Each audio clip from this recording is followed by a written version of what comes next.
Assalamualaikum warahmatullahi wabarakatuh. Alhamdulillahirrabbilalamin. Selamat pagi anak-anakku sekalian. Mudah-mudahan kita selalu diberikan nikmat kesehatan sehingga dapat mengikuti pembelajaran kali dengan sebaik-baiknya. Adapun materi kita pada kesempatan hari ini yaitu tentang struktur teks laporan percobaan.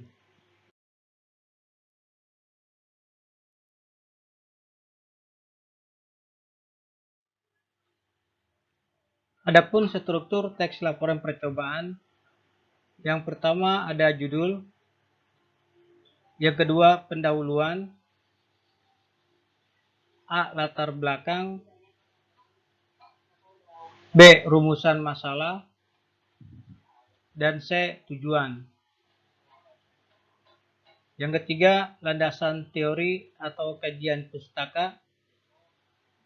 Yang keempat, metode penelitian terbagi kepada alat dan bahan.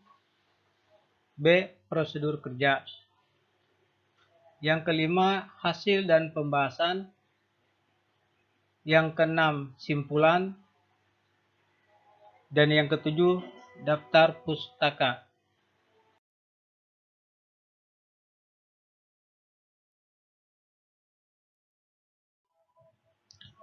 Marilah kita bahas satu persatu. Yang pertama ada judul.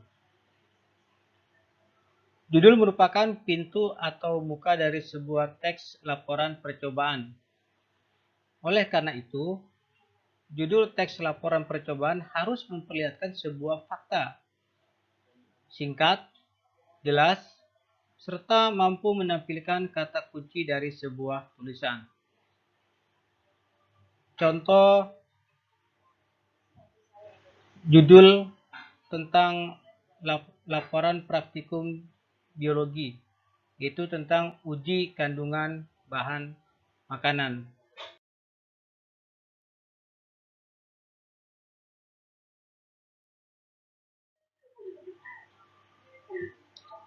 Yang kedua ada pendahuluan. A. Latar belakang. Latar belakang ini yaitu memaparkan hal-hal yang terkait dengan percobaan yang akan dilakukan dan penekanannya tentang pentingnya percobaan tersebut. Yang B. Rumusan masalah. Pada bagian ini nanti akan dipaparkan pertanyaan yang akan dijawab melalui proses dan hasil percobaan berdasarkan kajian teori yang terkait. Contoh rumusan masalah. Bagaimana menguji kandungan karbohidrat, protein, lemak, dan glukosa dalam berbagai bahan makanan? Yang C. Tujuan. Pada bagian ini dipaparkan tujuan yang ingin dicapai dalam percobaan tersebut. Contoh, laporan ini bertujuan mengetahui kandungan karbohidrat, protein, lemak, dan glukosa dalam berbagai bahan makanan.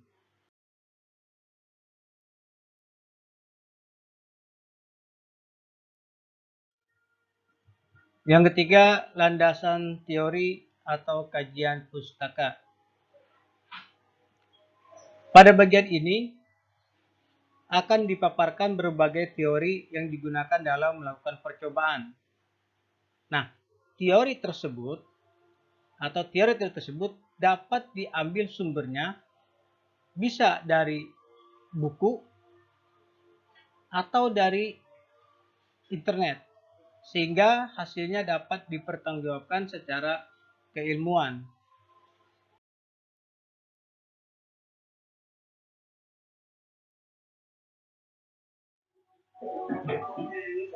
4. Metode penelitian.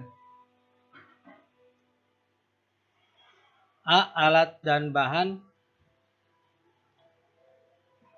Pada bagian ini akan dituliskan alat-alat yang digunakan pada saat percobaan. Termasuk juga bahan yang digunakan ditulis sesuai dengan apa yang digunakan saat percobaan. Yang B, prosedur kerja. Prosedur kerja dipaparkan secara mendetail dengan menceritakan apa yang telah dilakukan saat percobaan. Nanti contohnya bisa kalian lihat di buku paket kalian masing-masing.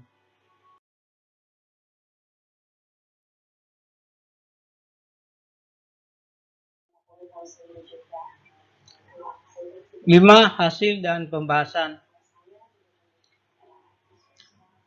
Pada bagian ini akan dipaparkan hasil percobaan dan pembahasannya secara cermat dan jelas berdasarkan kajian teori yang telah dijelaskan sebelumnya.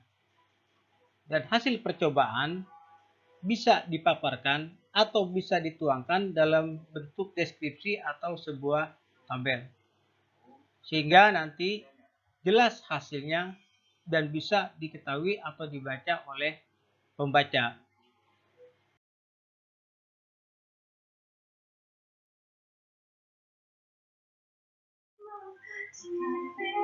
Enam, simpulan. Pada bagian ini dipaparkan hasil percobaan secara ringkas untuk menjawab pertanyaan dalam rumusan masalah yang telah dipaparkan sebelumnya. Contoh simpulan, berdasarkan hasil percobaan yang telah dilakukan, maka dapat diambil simpulan sebagai berikut. 1.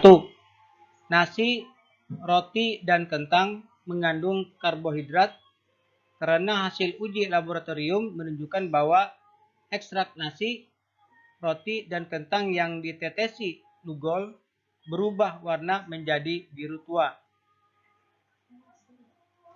Contoh yang kedua, mentega, apokat, dan minyak mengandung lemak karena saat dioleskan ke kertas buram, kertas tersebut berubah menjadi transparan.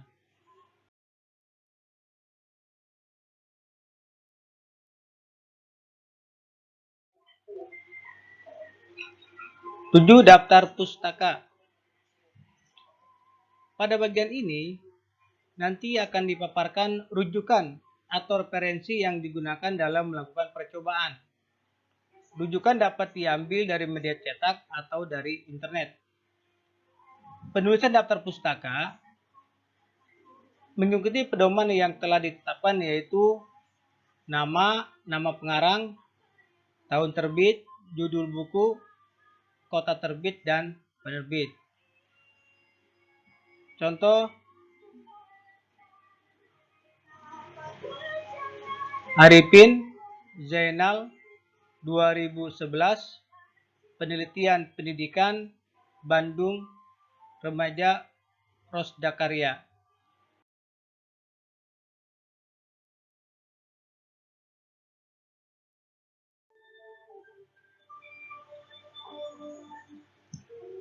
Demikian apa yang dapat Bapak sampaikan secara singkat.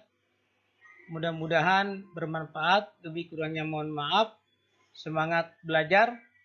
Wassalamualaikum warahmatullahi wabarakatuh.